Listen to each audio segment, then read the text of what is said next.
You may know that over the last couple of years, I've been working for the Torch Trust, based in Market Harborough.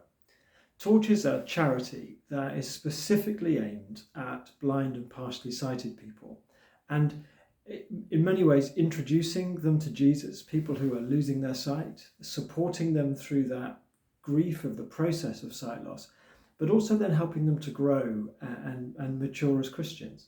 So Torch sends out information and Bibles and all sorts of things all over the world and all over the UK.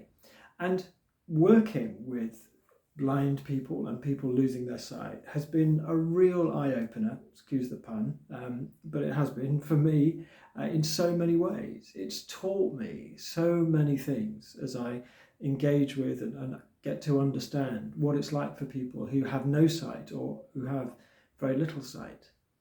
Recently, one of the things that this has really brought up for me is that I have taken the Bible for granted. I've been reading the Bible ever since I was knee-high to a grasshopper. I was brought up in a Christian family, so the Bible has always been in my life. I have a phone now which has got dozens and dozens of different versions of the Bible in English on it, and other languages too if I want them. And that familiarity and that easy access, I think I've realised how much I've taken that for granted. We hear from people losing their sight who receive from Torch a little audio Bible player, which has David Suchet with his lovely rich voice reading the New Testament and the Psalms to them. And the number of messages we get back from people who have just are so delighted that once again they've been able to engage with the Bible, having been losing their sight maybe in older age and not been able to do that. The other thing that's really come up to me about this as well is hearing from people in other countries, blind people particularly, who don't have access to the Bible, particularly in poor areas, who maybe have learned to read Braille, but either have no access to the Bible or only a Bible in English.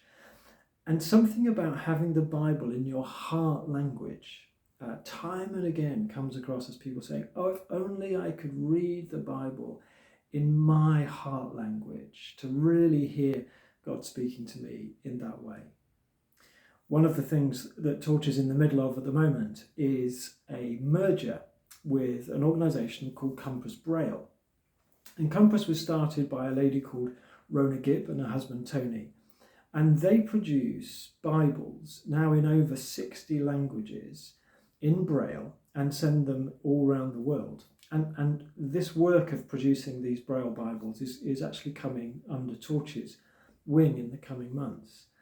But again, engaging with people who are receiving the Bible. They can read the Bible, not just listen to it, but read it through their fingers, which is an amazing thing, isn't it? Receiving that in their heart language.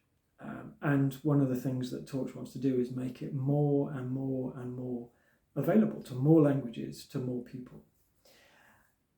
And so it brings that back to me and maybe a challenge to you too. As I have access to the Bible, how much do I really treasure it? How much really is it a lamp to my feet and a light to my path? And I've been challenged through these months of engaging with this to say, well, actually, I want it to be more. Actually, I do want to, having known the Bible and read the Bible all my life, actually, I want to be deeper in it. And so one of the things I'm doing is going through the Gospels afresh and simply reading about Jesus, simply with a view to not learning more things, but for falling in love afresh with him. I wonder if you feel something of, yes, maybe I've taken the Bible for granted, whether you join me in reading the Gospels each day, just a chapter a day, and saying, yeah, I'm committing to this because this is amazing. This is such an amazing thing to have.